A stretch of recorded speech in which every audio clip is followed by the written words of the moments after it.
Come on in.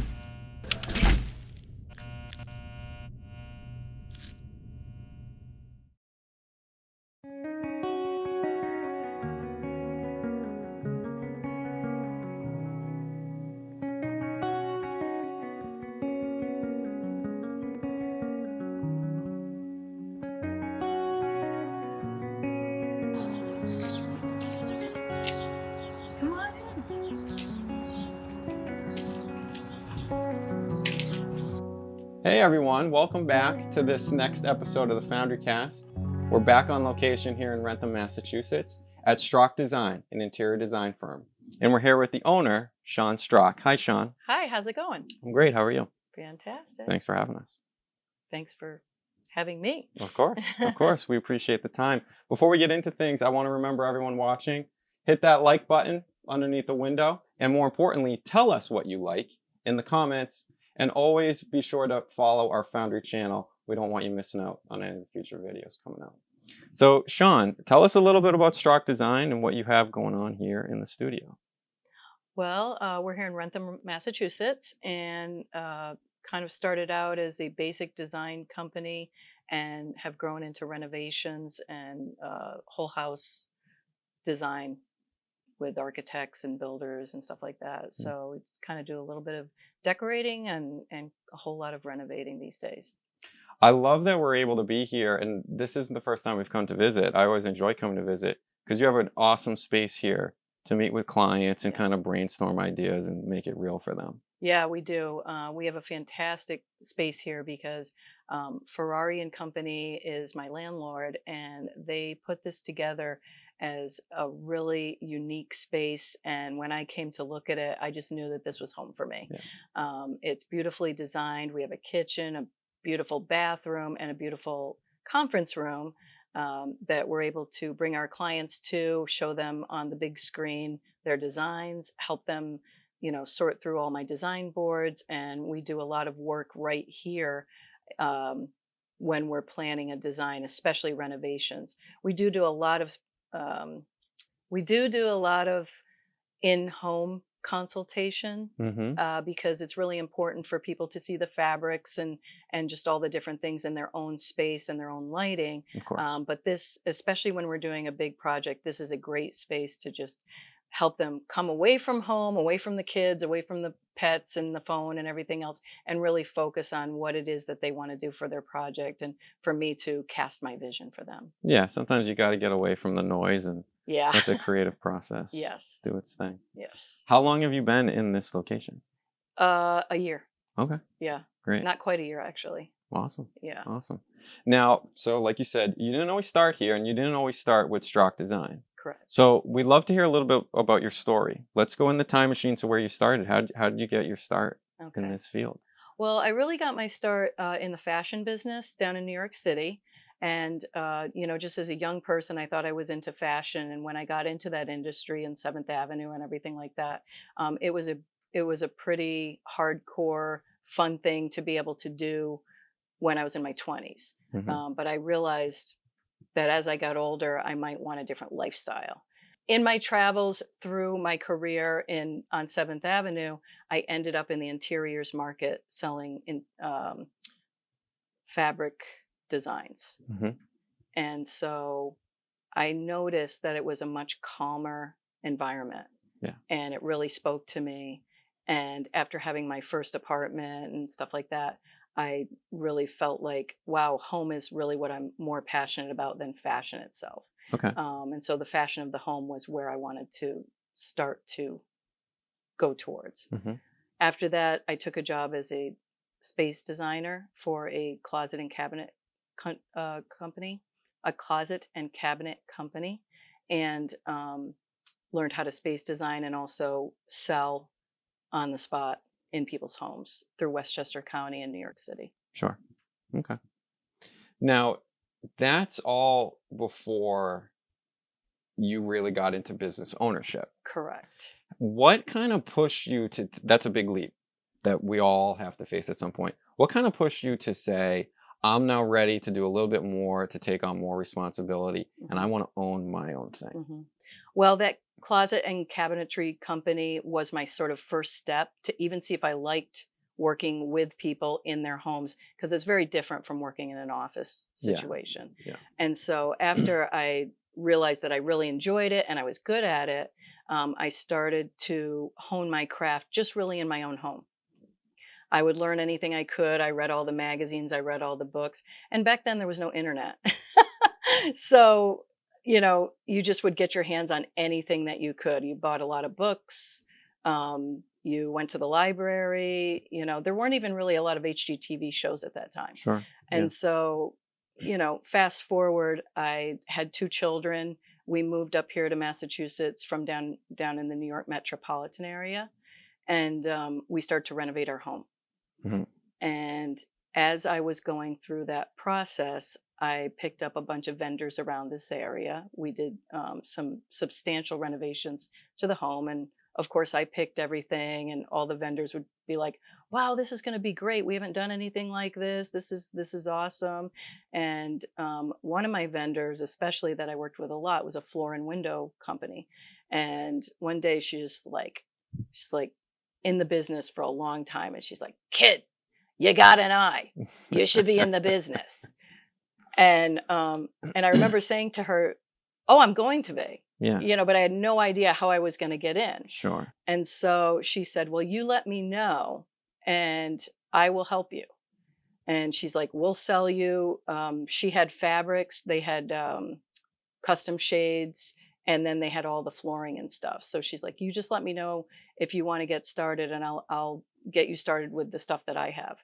And so I just said okay, and I tucked it in the back of my mind. And not long after that, I had a friend reach out to me, because many friends would reach out to me and ask me to come help them decorate their homes and stuff like that, but it was always a favor. Mhm. And she kind of said to me, Shawn, I want you to come decorate my home, but I don't want it to be a favor. I want to pay you. And I said, well, I've been thinking about starting a business. And at the time, my kids had gotten old enough where they were starting to get ready to go to school. I said, I guess now's as good a time as any to start a business. Sure. And so that's what I did. And I called up that vendor. Her name's Carol. And I said, Carol, I've got a customer. And she said, all right, come on in. And she kind of set me up with how to price myself. Um, and then I just kind of went from there, starting out with color consultations, custom window treatments, artwork, accessories. And then I learned a lot about flooring in her shop. Yeah. And then eventually she would ask me to watch the shop when she needed to go out or something, because it was a small, it was a small retail store. And so she'd be like, hey, can you watch the shop? And then she sort of taught me how to sell everything that was in the shop. So it sounds like you had a great advisor Yeah. in those early days to kind of mentor you along and show you the way. Yes. How important was that in the early stages of finding success? I would say it was extremely important, because, you can say, I want to do this, but how do you take that first step? Yeah. And so I think a lot of times, as I've seen in my life, when I put something out there saying, oh, yes, I'm going to do this someday. And this was even, when I was like home with my kids, not doing anything. I said, oh, I'm going to be an interior decorator and I'm going to have my own business. But I had no idea how I was going to get there. And so I just took one step at a time, painting everything in my house, doing the renovations, learning, That was your you know, trial run. whatever. So it's almost like, you go into the shop Yeah. and you start hammering. Yeah. And then somebody goes, hey, you're pretty good at this. And then you go, yeah, this is what I want to do. And they're like, all right, well, come see me when you're ready. And it was months from the time when she said, I'll help you, to when this friend called and said, please help me. Yeah. And so that's how I always say I started my business with one customer and one vendor. Mm-hmm. And so, it was super important. And then I would say the second thing that was very important was I went to get some business cards from a printer. And he said, you really need to be in a networking group. And I'm like, what's a networking group? And this was like 2002. Yeah. So in 2002, not that many people have even heard of networking or networking groups. And so I started going to a BNI, and I started learning about how to talk about my business and how to, you know, package it in a way so people would understand what it is I had to offer and how I would sort of, you know, package for myself to figure out Yeah. what I want to offer. Yeah. Yeah. Sometimes you just got to get out the room and Yeah. try things Yep. and make mistakes Absolutely. and learn in real time. We can't learn just by sitting and living in our heads. You got to get out there and try Yeah. it with real people. And it's okay to make mistakes, Yeah. but it little baby steps over time. You figure it out. I would say action is one of the biggest things that moved me forward Yeah. rather than, you know, studying and making big plans. Yeah. A lot of people I know, they have analysis paralysis and they never get out of their own way. And I won't say I do it right the first time. Like you said, I made a lot of mistakes, and you just kind of learn from that mistake. And so many times you're like, well, I'll never do that again. Yeah. Yeah. For someone who might be watching right now that is getting their start and maybe they don't have an advisor yet, Uh-huh. in your opinion, what makes for a really good mentor? What should they keep an eye out for? Well, I've had several mentors through the years, but not, I always thought like, oh, I need a mentor. And it was never one person. Yeah. Yes, that first person kind of, you know, said, hey, let's, you know, come into the flooring and window world and I'll teach you a little bit. And, you know, obviously she also benefited because I helped her out in her store. So it ended up being a very symbiotic relationship. And then, of course, that printer that said, hey, you should go to networking. Hmm. And so, what's mentors come and go. And a lot of people are really happy to tell you how you should do something or what you should do or whatever like that. I think the best mentors are just a lot of people that you meet and taking from what their experience is, what their story is, and taking little nuggets from each one of those Yeah. people. But certainly you want people around you that are rooting for you. One of the things that you don't want, I started um, my second decorating business in 2008, and that was right before the crash. And so many people said that loved me said, "You're crazy for doing this. You'll never make it. Um, you know, how are you doing business in this environment?" And that's not what I needed at that time. Yeah. And so I would always gravitate towards those people that said, "Good for you. Yeah. You got this." Yeah. You You need know? that positivity. Yeah. There's so many speed bumps that everyone's going to run into. Absolutely. You need your own kind of internal engine to keep you going. But like you said, it's great to have people around you who are positive and optimistic and Yes. are going to cheer you on. Yep. Sometimes you need that little boost. Yep. And I mean, I will tell you that I am definitely the kind of person that was tell me I can't do something, Yeah. and I'll show you how I can. Yeah. You know, so there is negative, you know, but you certainly don't want to you don't want to look for the negative motivation. Right. But I think a lot of us, especially in the trades, are wired that way. It's like, oh yeah, watch me. Oh yeah, totally. So you know, you can have a little bit. You can have that person that you know kind of like jabs And you you a need little and you bit. need that too. That you know, so You you need a need little both bit of of that, that type but you A need both of those personality. people. Yeah. And I would say they say,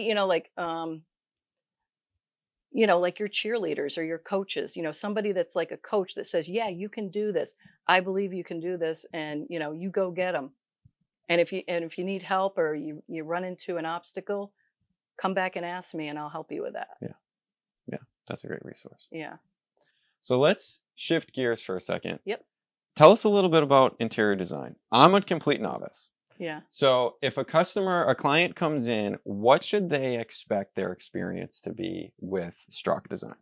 With Strok Design, I've always been about client experience. I'm always just, I don't know why, but I've always just felt like, you know, it needs to be fun. And I like to be a fun person, but also a trusted advisor. So they have to know that I can do the job, but I also want them to enjoy it because a lot of people come to me and they're very nervous about starting out the project. They're nervous that I might not be able to deliver what they want. Um, they're nervous that they're not going to be able to afford whatever it is that they're doing. And so the experience with us is we take them step by step through the process of let's talk about what you want. Let's look at, you know, your hopes and dreams. Then we talk about um, what I like to call a decorating allowance. Hmm. because if we don't talk about the money up front, you can have all the dreams in the world, but if your checkbook can't match up to that dream, then it's just disappointing. And so we have a system of creating a ballpark estimate Hmm. that's a range between good, better, and best, for from like sort of like a basic, very good quality all the way up to super designer custom stuff. Sure. And we really hone in on that, money piece of it. I always say, let's talk about money first so that we can have fun later. Because once we start picking products and, putting together designs, we're no longer worried about what it's going to cost because we already know what it's going to cost. Right. And Right. if we decide to up the budget or something like that, which happens a lot of time, or we have scope creep, in other words, oh, since we're doing this bathroom, let's do all the bathrooms in the house. Or since we're doing this kitchen, why don't we do the powder room too? Or, wow, this dining room is really shaping up nicely. I'd like that to be able to flow into the living room. And we do end up working around all the whole house most of the time. Yeah. Um, but I would say that that experience, it's collaborative. It's not me coming in and saying, "Okay, here's your design. Here's how much it costs. What do you think?" Yeah. It's collaborating. It's about the lifestyle of the people that are inhabiting the space, whether it's an office space or a home space. Um, it's about their personality, it's about their aesthetic, it's about their favorite colors, their favorite pastimes, where they like to go on vacation. We have a lot of conversations of just getting to know them, if their family, their pets, whatever it is their lifestyle is. So you And try to then become an extension of their family, essentially. absolutely, yeah, Yeah. I never really thought of it that way, but I do feel that yes, I am part of their team, just Yeah. like, I don't know, their childcare provider or something. Yeah. It's because I do love them. Yeah. Yeah. Who would be do you have an ideal customer type? Like who would be a really good candidate for this? Mhm. Um, Pretty much anybody, upper middle income and up, that owns a home, um, or multiple homes. There's a lot of people that own beach houses and lake houses in this area around the coast. Yeah. So I love working on the summer homes, especially when people are like someplace south, and we can kind of work while they're enjoying the sun in the south and get everything done so that when they come up here for the summer, they've got a really beautiful place to come back to. Okay. I enjoy those second homes a lot, just because people tend to be more whimsical with them, and I'm able to get more creative with them. But a lot of times I start with the primary home and then work on the summer home or whatever. A lot of times people will buy places and they'll Sure. be like, "Oh, by the way, I bought a house on the Cape. Would you come out?" And I'm like, "Sure, I'll come out during the winter, but I'm not going to the Cape in the summer." So, like, enjoy your house during the summer and I'll work on Yeah. it in the winter. Yeah. No, But that makes yeah, sense. ideal clients are just, honestly, people that value their homes and, want to be in their homes, want their homes to serve them, and value quality and expertise, knowing that when they work with me, that room is going to stay the way it is for many years to come, and they're going to enjoy it for many years to Yeah. come. What are some things that you do to differentiate yourself compared to peers or other design firms? Sometimes in the design industry, it's hard to know how I'm differentiating myself because everybody is working in homes. So it's not like you can go into a store and seeing how another designer is doing it. Yeah. We do get some sense of how other designers work. And I would say that we are very methodical in what we do and how we approach things so that we lead people through the process. It really depends on the personality of the designer. I would say that I am that extension of somebody's family. I'm not somebody coming in and telling them what they should do or need to do. I'm somebody that's coming in that's trying to get to know them. Yeah. And I mean, I believe a lot of designers do that, but I always say nobody does what I do because I know that like I put my whole self into everything that I do. And I try to make it a lot of fun for them. And I guess that's pretty much the differentiation is that it's very, very personalized. Yeah, that's great. And I have to imagine that your fashion background helps a lot. One of the things about I went to school for fashion buying and merchandising, and one of the things that I had to do in my classes that I noticed that the interior designing majors didn't have to do because a lot of our classes did overlap, which made me think I don't need to go back to school in order to become an interior designer. That I could probably learn what I needed without school, which I feel like I have. Yeah, But having the fashion buying and merchandising background is fantastic because, first of all, it's a business degree. We took a lot of business classes. We also took textile classes. We learned how to sew. Um, there was a lot of art classes involved. So I even did like theater classes. And one of the theater classes I took was stage lighting. And so I just took that because I thought it would be a fun class to take. Fast forward, I know a lot more about lighting than a lot of, yeah, people in the industry do. Now, lighting has changed, so we'll just put that, to bed, but basically there was just so much in my educational experience and in the fashion world that made me different from somebody who goes to design school and learns a lot about AutoCAD drawings, more architectural type stuff. I'm able to take somebody to do AutoCAD for me. I'll pay people to do the AutoCAD for me, yeah, but I'm telling them the big picture. And one of the things about the fashion industry is they also taught us how to spot trends. And so I'm always looking at the next thing, what colors are coming in, so that when I'm designing a room, I'm designing it for the next 10 years, not for what was big yeah, 5 years ago that yeah. we've just caught up with as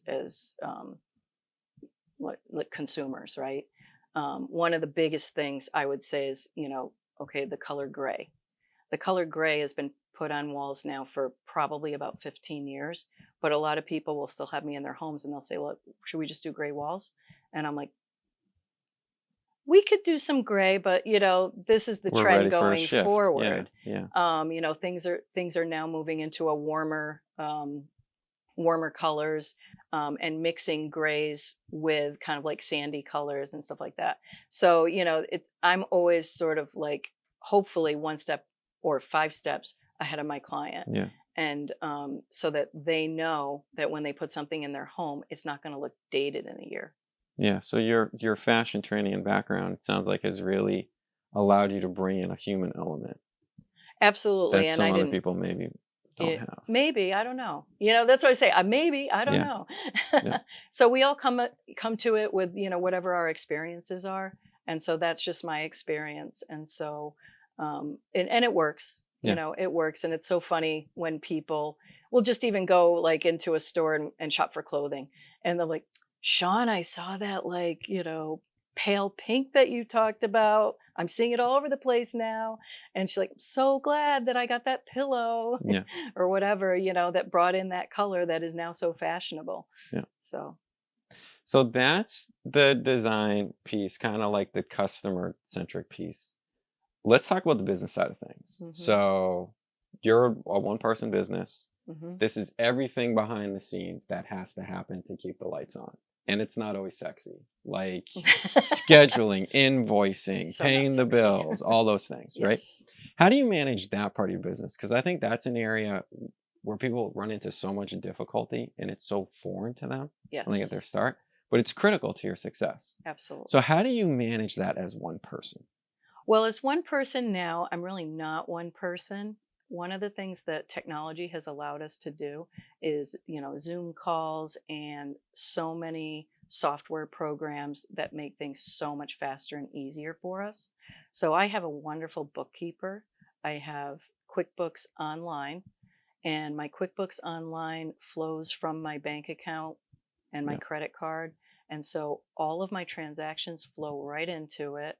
I look at it maybe a couple of times a week, just to make sure that everything is adding up. And it's literally like maybe 20 minutes of, pushing the button saying, yep, confirm, confirm. Oh, what's that? Oh, no, that wasn't categorized right, yeah, whatever.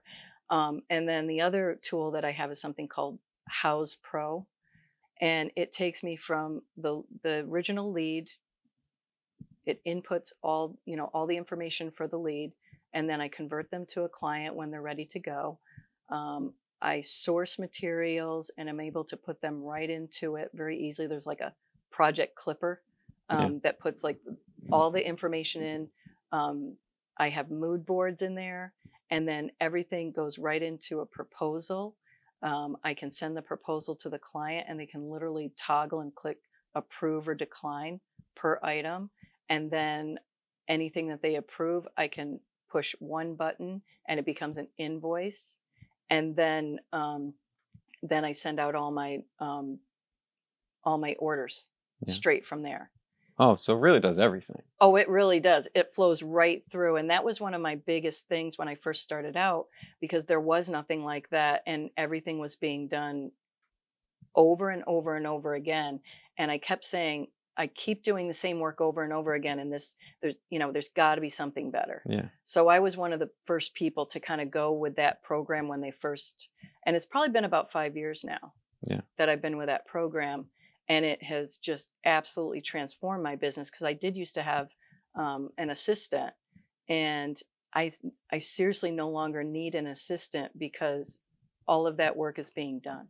So technology in many ways has made it easier than it's ever been Absolutely. to Yeah. start and run Yes. your own business. I mean, obviously anything that you start, you're going to have, there's a learning curve. Yeah. You got to learn it, you got to practice with it, and you got to do it yourself. I'd say one of the biggest mistakes I made when I first started out was to hire a bookkeeper and just be like, you do the QuickBooks, because that's not my strong point. And I didn't really learn the ins and out, and I ended up having some really messed up books for years. Yeah. And I finally, with the QuickBooks Online, that has been just the best thing. And this year is the first time that I'm putting in, when I do my taxes, like one piece of paper with the profit and loss, because I know it's clean, I know it's perfect, and all I have to do is put it in. I paid a lot of money to my accountant over the years for tax stuff, cleaning up all my mistakes from the year. Well, you're not alone. Okay. You're not alone in that. I think that's most people. I'm like, that's my dirty little secret. That's most people. Trust me, that's most people. We were talking a little bit earlier about relationships that you've developed in this industry. Mm-hmm. Advisors, mentors, vendors, things like that. Mm-hmm.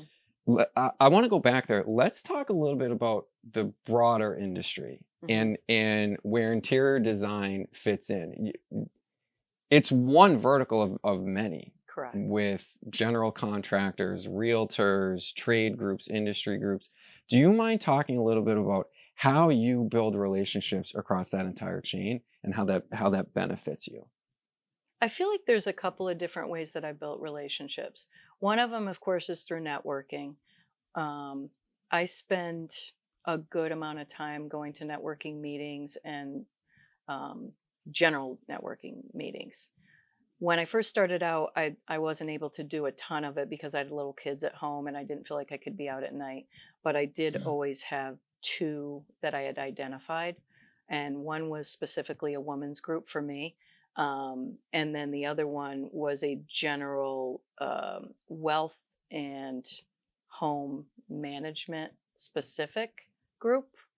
And in that group, there were men and women, of course, and mostly men, honestly, because we had, the lawyers, the plumbers, the landscapers, the builders, the painters, the electricians. We had a roof guy,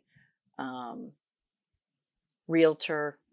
Realtors are huge because they know a lot of people. Obviously, they're always selling homes and businesses.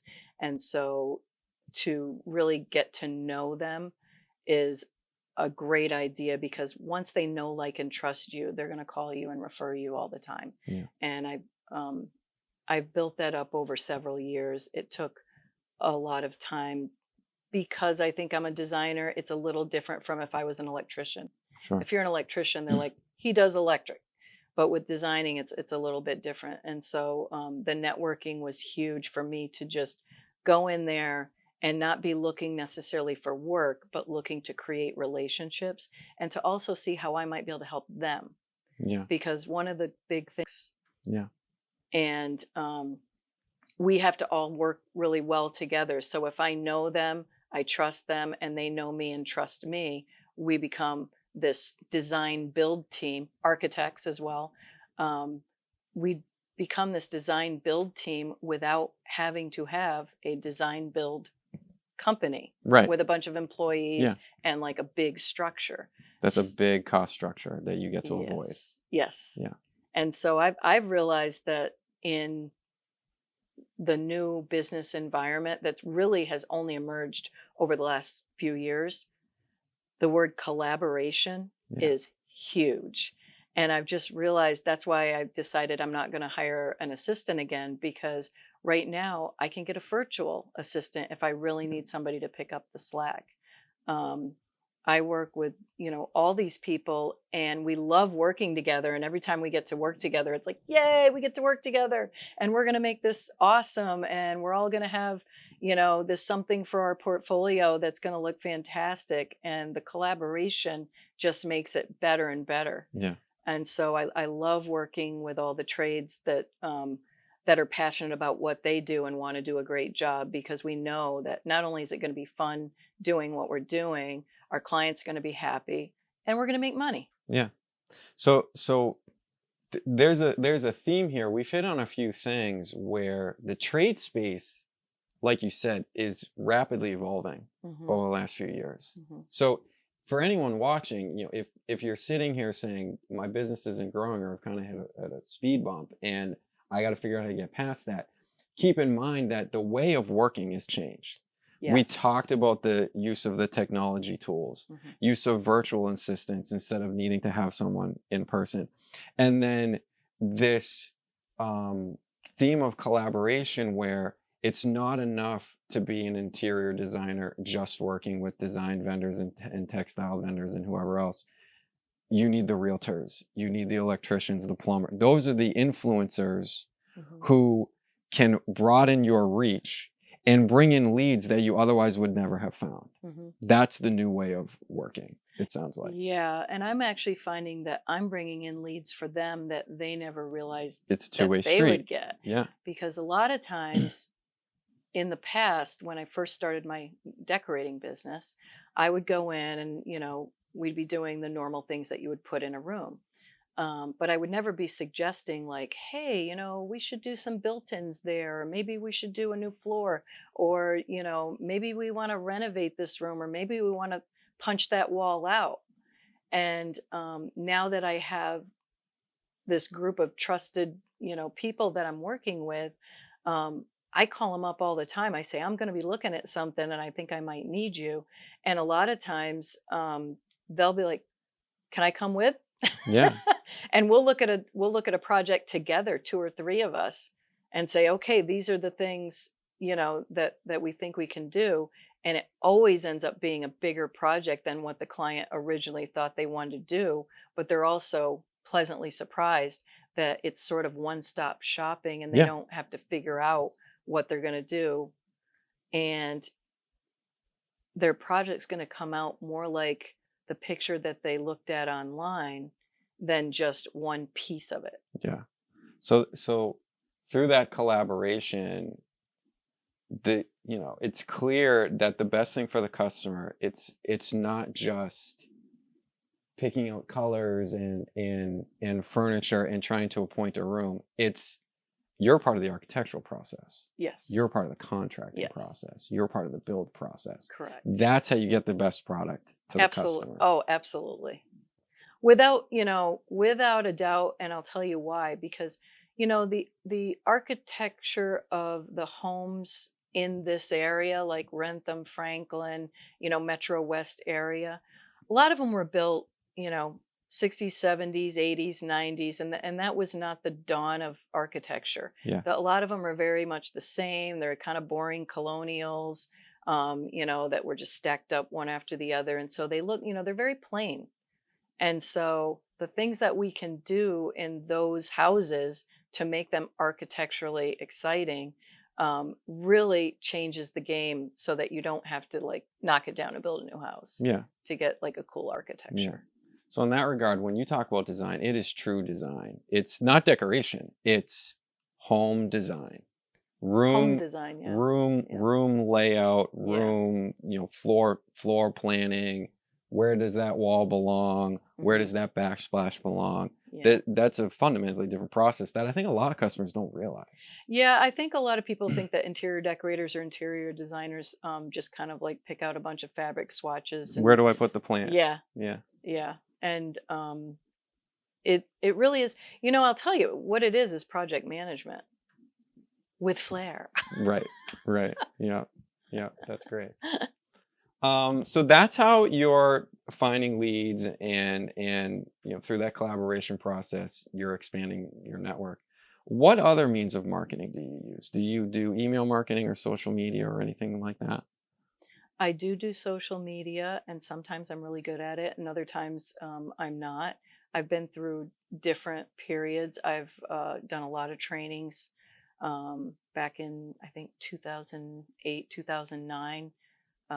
I had suggested to one of my groups that we might want to think about being on Facebook, Hmm. and I was told that we'll never get leads from the internet.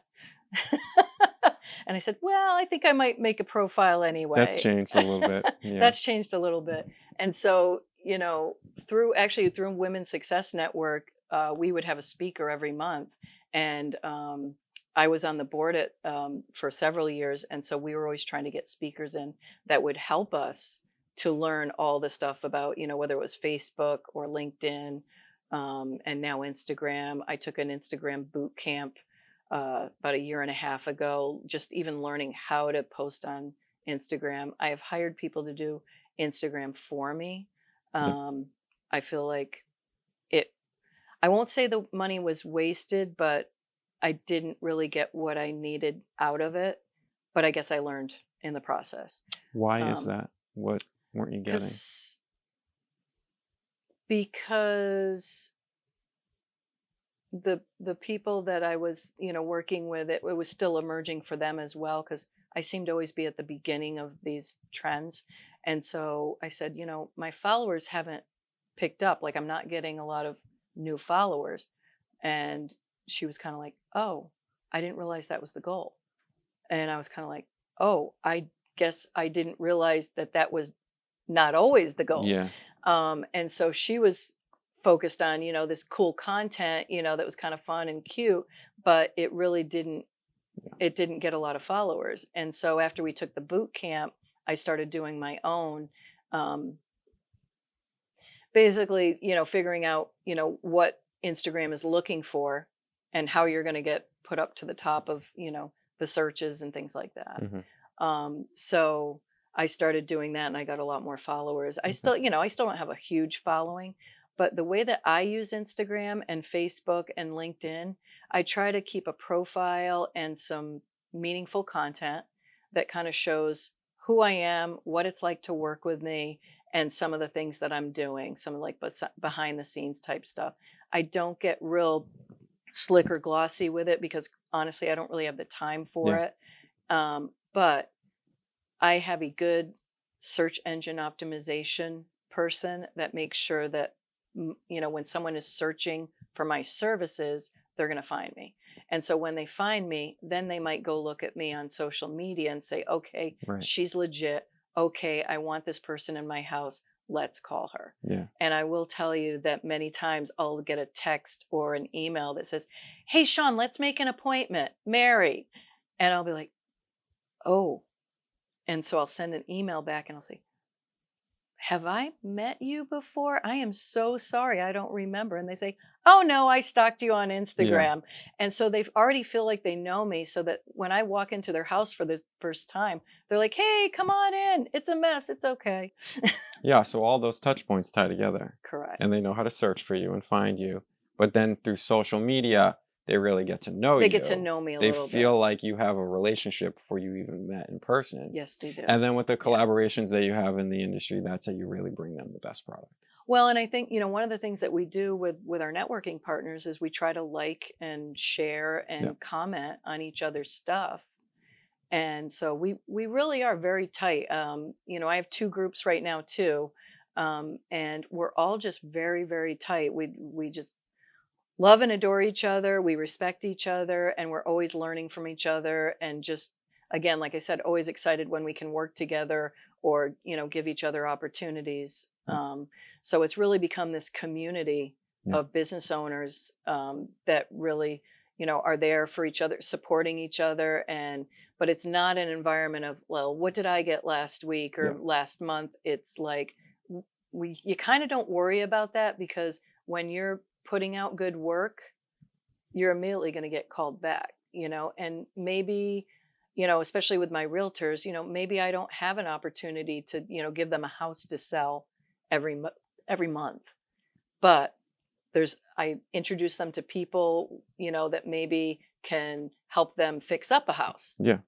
just like resources and stuff like that. So it's just, networking, I think, gets a really bad name because most people will think they've got to go in with a stack of cards or whatever and get a bunch of leads, and that's the biggest turnoff in the whole world. Yeah. So it That's not really, fun. so what I try to teach people coming in that are just coming in to start networking is like, hey, don't be looking so much about like getting leads. Look to make connections, Right. and then you got to grow those connections. And we are in New England, and so you need to warm up to people in New England. Maybe there's other places in the country. It takes a few times. You know what I mean? Yeah, it That they're takes a like, few times. hey, I'd like to hire you today. But in Right. New England, it's like, we're going to vet you out a little bit. You got to be willing to play a long game Yeah, the and long get to game. know Yeah, people. absolutely. Yeah. Yeah. So, Shawn, this has been an amazing conversation. Again, we appreciate you having us. I have one final question. What advice would you give you back at your start? What would you do differently if you Yeah. could do it all over again? You had asked me to think about that question, and I've been thinking about it. And what it really boiled down to is I wish that I would have embraced the process and given myself a little bit of grace, because I think I tried to hardball everything through. I wanted to grow fast. I wanted to be successful yesterday, and it just that's not how it happened for me. Yeah. And I think that I probably wasted a lot of time just being upset with myself because I wasn't further ahead. And so I would say I would just give myself a lot more grace, embrace the process, and not always go looking for the newest thing, but put your head down, do the work, and you Yeah. will find your path. I'm really glad you said that because that's the same advice that I would give myself. Oh, yeah. You Okay. gotta let it develop. It takes time. It takes a long time. Yeah. And you just got to play the long game. Right. And Rome isn't built in a day. No, it's not. So great. Thank you so much. Thank you. All right. That's it for this episode of FounderCast. Thanks again, everyone, for tuning in. And like I said at the start, don't forget to hit that like button and let us know what you think in the comments.